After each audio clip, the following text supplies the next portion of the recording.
हरे कृष्ण कृष्ण कृष्ण हरे हरे, हरे राम राम राम हरे हरे। हरे कृष्णा हरे कृष्णा।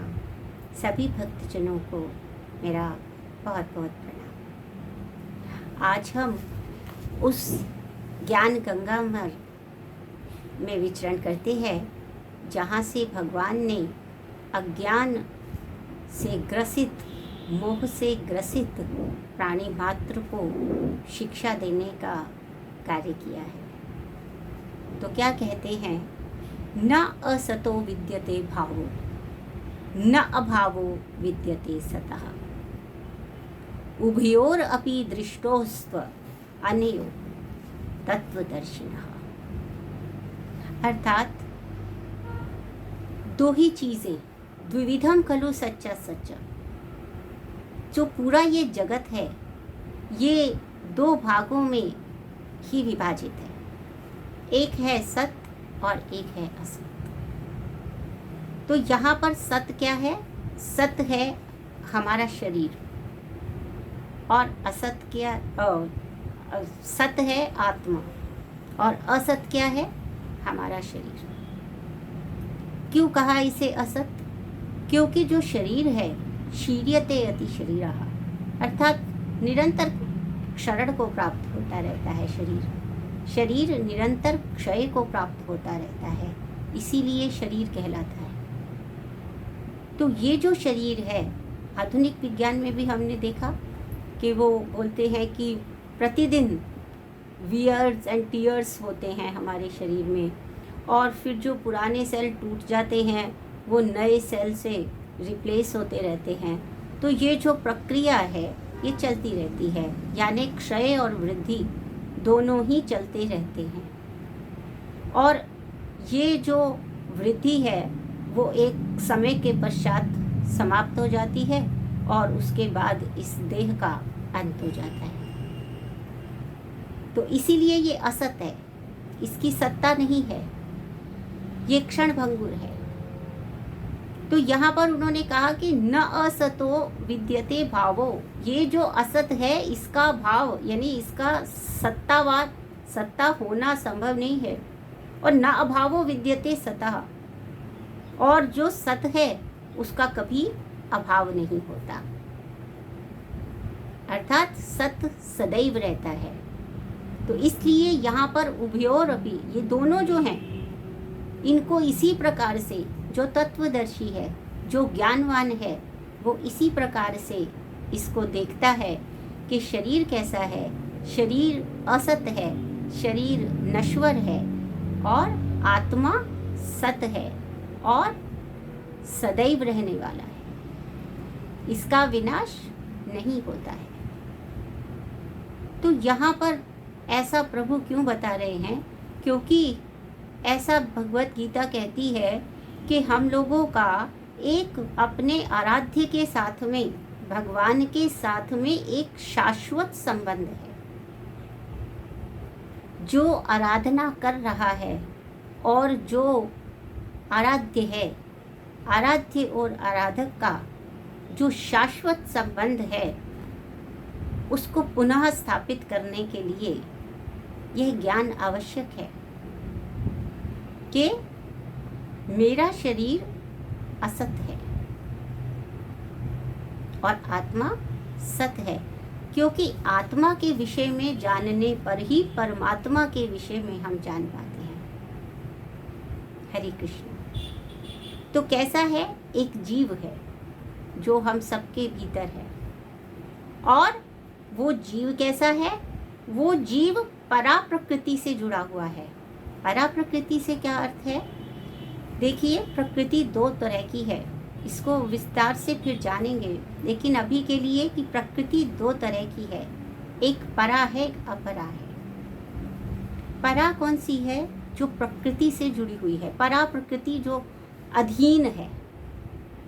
तो ये जो जीव है, जो हम चेतन हैं, हमारे अंदर एक जीव है, इसीलिए हम चेतन हैं। तो ये जीव उस आत्मा का, परमात्मा का अंश है। तो इन दोनों के बीच में क्या संबंध है? अंश और अंशी का संबंध, अपूर्ण और पूर्ण का संबंध, अंश और पूर्ण का संबंध, ये है जीव और परमात्मा का संबंध। और यही जीव और भगवान का एक शाश्वत संबंध है। क्योंकि ये जो जीव है वो क्यों इस संसार में आया है, क्यों जन्म मरण से उसकी मुक्ति नहीं हुई? क्योंकि वो प्रकृति के 3 गुणों के अधीन है, अपने आप को उनसे जुड़ा हुआ मानता है। जीव को प्रकृति के 3 गुण अपने ही लगते हैं और इसी कारण वो बद्धावस्था में चलता रहता है, जन्म और मृत्यु के चक्र में फंसा रहता है। हरे कृष्णा। तो इसलिए ये परा कहा, क्योंकि आगे चलकर भगवान ये कहते हैं कि प्रकृति जो है वो मेरी अध्यक्षता में काम करती है। प्रकृति प्रभु की अध्यक्षता में काम करती है, स्वयं से नहीं करती है। तो उससे जो जुड़ा हुआ जीव है वो भी पराशक्ति से जुड़ा हुआ है ना। और भगवान जो हैं वो इन सब का संचालन करने वाले हैं, इस प्रकृति का संचालन करने वाले हैं। और इसीलिए वो जीव जो इस प्रकृति के साथ जुड़ा हुआ है उसका भी संचालन करने वाले जो हैं वो भगवान ही हैं।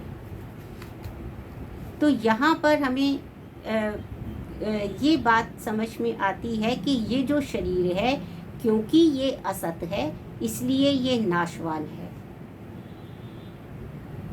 तो स्मृति अगर रहती है कि ये नाशवान है तो फिर हम उसके नाश के लिए अपने आप मन से तैयार रहते हैं।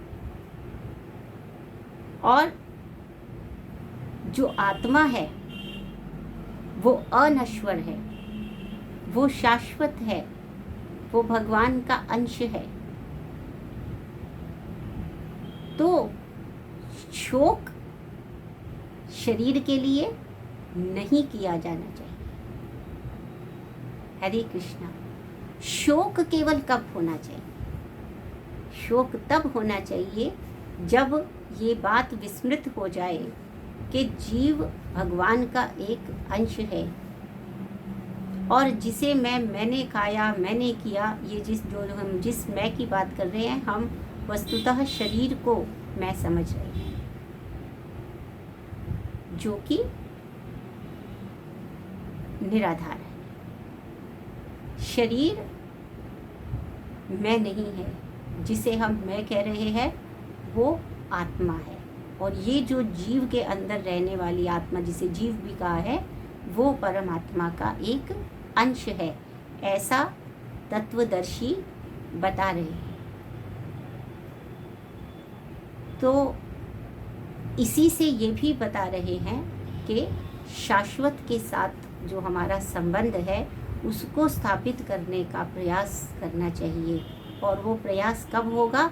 जब हम शरीर का मोह त्याग देंगे और शरीर से जुड़े हुए सभी जो विषय विकार हैं उनका मोह त्याग देंगे। और किसके लिए प्रयत्न करेंगे? चेतना की शुद्धिकरण। और चेतना की शुद्धिकरण कैसे होगी? कि अन्य अनेक विषयों से ध्यान को हटाकर श्री भगवान के चरणों में अपना ध्यान यदि केंद्रित करेंगे, तभी हम इस मोह से मुक्त हो सकते हैं। और कोई भी रास्ता हमारी मुक्ति का नहीं है, परंतु इस श्लोक के माध्यम से वो उस मोह को, जीवों से उस मोह को दूर करने का कार्य कर रहे हैं, जिसके कारण कि वो भगवान से विमुख होकर भगवान से अपने शाश्वत संबंध को विस्मृत करके संसार की चौकी चक्की में पिसता रहता है और वो ज्ञान ही नहीं कर पाता कि ऐसा क्यों हो रहा है। ठीक है, तो ये छोटे से एक श्लोक से, एक छोटी सी बात से भगवान ने बहुत बड़ी भगवद गीता में आगे जो वो ज्ञान देते हैं उसकी एक आधारशिला रखी। और एक प्रकार से भगवान की शैली ऐसी है कि हर एक श्लोक में प्रारंभ भी है और अंत भी है, व्याख्या भी है और सारांश भी है, प्रारंभ भी है, उपसंहार भी है। यदि यही इतनी ही छोटी सी बात जो है उसको कई तरीकों से अनेक प्रकार से भगवान पूरी भगवद गीता में बताते रहते हैं। तो इस श्लोक से हम अपने मोह को दूर करने का प्रयास प्रारंभ करते हैं और श्री हरि के सामने निवेदन करते हैं कि वो हम पर अपनी कृपा करें ताकि हम इस श्लोक के मूल अर्थ को पहचान कर और फिर उसके अनुसार अपने क्रियाकलापों को दिशा दें। हरे कृष्णा हरे कृष्णा।